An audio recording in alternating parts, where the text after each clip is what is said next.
That's it. That's why I've been having all these issues. You don't understand. Your grandmother is a demon. She's wishing these things on me.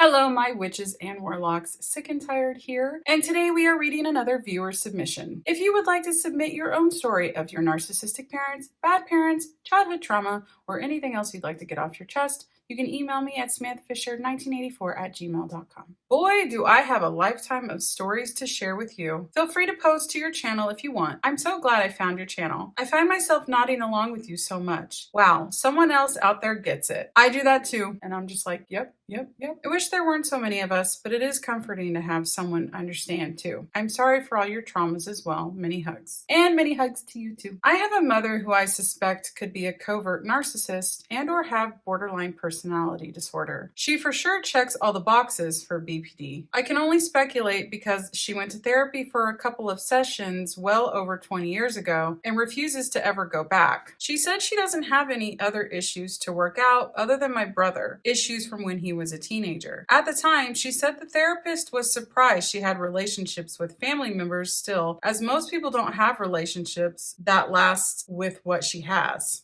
Ooh, really? She never elaborated further, never said how the conversation went, never let me know what she has. This is coming from a woman that has raised me to basically be her personal therapist and nurse. But if it's something that makes her look bad, I guess the details are not important. Throughout my life, she has detailed her traumas, everything from sexual abuse and emotional abuse to feelings of neglect from her own mother. Every detail of how anyone has ever hurt her. I was responsible for listening, agreeing with her, making her feel better ever since I had my first memories as a child, maybe 3 years old. I was always her angel, sent to be there for her. Wow, 3 years old. That's way too little to be having those kinds of conversations. All in all, my life could be a book of traumas, but I continued to give my mom break after break. She was not a single mother. My parents are still married, but my dad was rarely involved in raising us kids. 3 total. I have 2 older brothers and myself, the youngest and only girl. So what I have learned from years of being my mom's therapist is that her mom was rarely emotionally available, didn't respect boundaries, and may have been a narcissist. From there, she married my dad at 17 years old, and they had us 3 kids almost back to back. Ooh. Even as I was a child, I knew I had to give my mom a break and show her lots of extra love, reassurance, and attention. I could have dealt with all that. In fact, I only finally decided that enough was enough when I was pregnant with my daughter, and my mom decided to stop talking to me once again. That was it for me, no more. I was 32 years old. Here's that story. 2017, several months before this moment, my mother had decided to give talking to her mother another try. They had been estranged for years, by my mom's choice. She asked me to give her mother another chance as well, and I agreed. I kept a distant but cordial relationship with my grandmother from that point. When I found out I was pregnant, I let all family and friends know when I was about 3 months along. 2 months later, my mom gives me a call in the evening telling me how she'd had an awful couple of weeks. Things were going wrong, and she said she kept seeing demons coming out of her closet. Oh, wow. This is not crazy news to me, as she's super religious and would comment about seeing/hearing/feeling spirits or things as far back as I can remember. Then she randomly asks me if I had told my grandmother about my pregnancy. I told her yes, along with everyone else, about 2 months earlier. She says, "That's it. That's why I've been having all these issues. You don't understand. Your grandmother is a demon. She's wishing these things on me." With that, I paraphrased back to her to see if hearing these words back would sound crazy being spoken back to her. So you're telling me you're having bad things happen to you these last 2 weeks, and you're seeing demons come out of your closet because I told grandma that I'm pregnant 2 months ago? She didn't flinch. She doubled down. "Yes, she's a demon, and she wishes these bad things on me. You don't understand." She told me that I shouldn't have a relationship with her anymore and that she's bad. Okay, what? Let's just assume there are demons coming out of your mom's closet. Why would your grandma do that to her?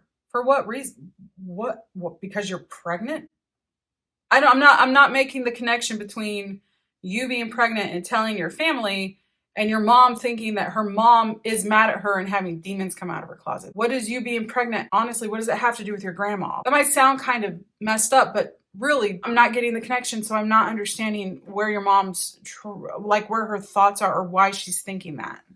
With that, I told her that she needed to stop. I only have a relationship with her because she asked me to a few months back, and she hasn't done anything to me personally. I will dictate what relationships I have in my adult life. Any issues they have are between them. Yeah, and especially if she didn't know either. Like she asked you, does your grandma know? And you said, well, yeah, I told her. And now she's like, oh, that's what's going on. So I'm just not getting how she made that connection. I will keep what she is saying into consideration and keep her at arm's length, but she has to trust my own judgment. She continued to try to explain more, and I told her that I've already heard it all before my entire life, everything that she's gone through. She then brought up situations with my middle older brother and how she never did anything to him. I corrected her and told her that she was physically and emotionally abused to him on several occasions, but I already forgave her for that a long time ago. Again, that was me trying to give her a break. Once I called her out for that, she said she had to go. I repeated again that it was fine and that I forgave her for all of those things a long time ago, and I love her very much. She said okay, and she loved me too. I thought things were going to move to another direction of maybe healing. I don't know what I expected. The next day while I was at work, I got a text from my mom saying, Tell your daughter that she is loved and she was always wanted.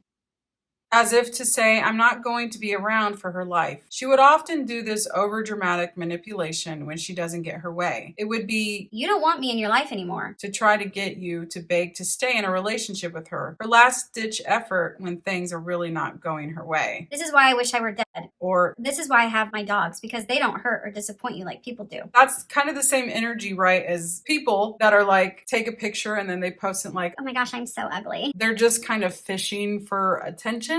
I mean, it is somebody that wants attention, maybe needs it, but yeah, that's definitely what she's doing. She's just trying to get attention. She's trying to get sympathy. No, oh my gosh, mom, no, no, no, no. That triggered something in me. I felt a wave of absolution. I can't keep allowing her to stress me out like this, especially during my second high-risk pregnancy. Every major event in my life has been tainted by her drama. No more. Never again. Not around my kids. I'm done. I texted her back saying she was only fooling herself, and if that was the case, then I wished her luck with her life. I've never spoken to her since, and I plan to stand by it until she needs my help due to her health/age. I've always been one to self-analyze to make sure I'm not doing the wrong thing or taking something I've missed into consideration. But when I would get rude texts, letters, gifts sent to my kids with a manipulative letter to me, now about 8 years later, I got a letter from my dad. It's been 8 years and my dad never tried to reach out to me once. The letter was my mother's narrative and how I should speak to them. Never a mention of the demons, but I'm the one with the problems. I will start keeping the letters from now on, highlighting the gaslighting and manipulation, and put them away to remind myself. Very smart. I've already mourned the parents I wish I had. They never existed for me, unfortunately. Now I will try to be the best parents to my own children. Let them grow, thrive, be independent, and not feel like they owe me a goddamn thing. Because they don't. I wanted them in this world because I love them. They owe me nothing in return. Very, very well said. We do kind of have to mourn the parents, even if they're still alive. We have to mourn.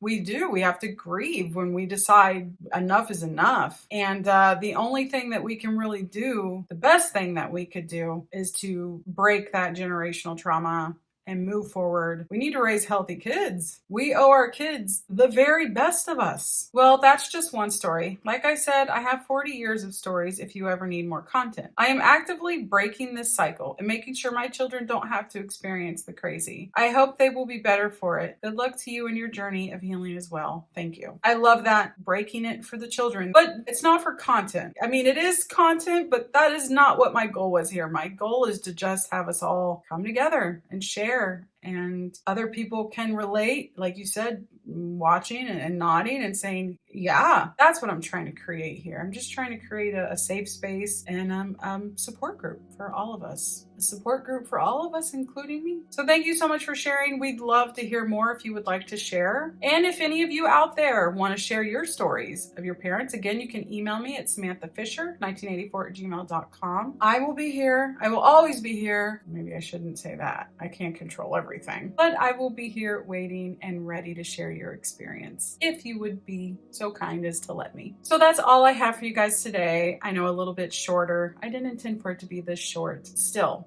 a very positive story. We always like a happy ending. Thank you so much for watching. Until next time, I hope you guys have a wonderful day. I hope your magic is strong. I hope your symptoms are low. Love you guys. Bye.